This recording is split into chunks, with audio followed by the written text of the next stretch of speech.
বড় ভাই বেচারা 3 দিন ঘরে বন্দি। আর কত পুরুষ মানুষ বউ থাকলে একটা কথা আছিল। সি সি সি সি মাইজা মিয়া, তোমার মুখে কি কিছুই আটকায় না? পোলাপানের সামনে এগুলো তুমি কি কও? লজ্জা শরম নাই তোমার? বড় ভাবি, তুমি হুদাই তন্নির বাপের দোষ দিলা। এর লাগেই তোমাকে লাগে 2 দিন পর পর ঝগড়া লাগে। কেন তোমার পোলার কি বিয়ের বয়স হয় নাই? এই মেজো বউ, তুমি কিন্তু বেশি কথা কও। ইংরেজিতে একটা প্রবাদ আছে জানো, অয়েল ইউর ওন মেশিন, মানে নিজের চরকায় তেল দাও। এই মহেশ, তোর ঘরে যে 2টা আবিয়াইতা পোলা মাইয়া আছে এই খবর আছে? নিজের ঘরের খবর নাই, আরেকজন রাইছে কেন? এ বড় ভাই, তুমি তো দেখি আরেকজন। আমি তো ভাবছিলাম তুমি শিক্ষিত মানুষ, বুঝ জ্ঞান সম্পূর্ণ। তুমি তো দেখি বউর কথাই নাচো। নাচলে বউয়ের কথায় নাচছে, তোমার সমস্যা কি? হ্যাঁ, আরে বউয়ের কথায় নাচার যদি প্রতিযোগিতা হয় তাহলে তোমরা দুইজন এবং শ্রেষ্ঠ যুক্তি।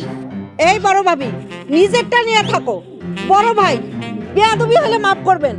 এত আশকারা দিয়েন না বউরে। পুরুষ মানুষ পুরুষ মানুষের মতো থাকে।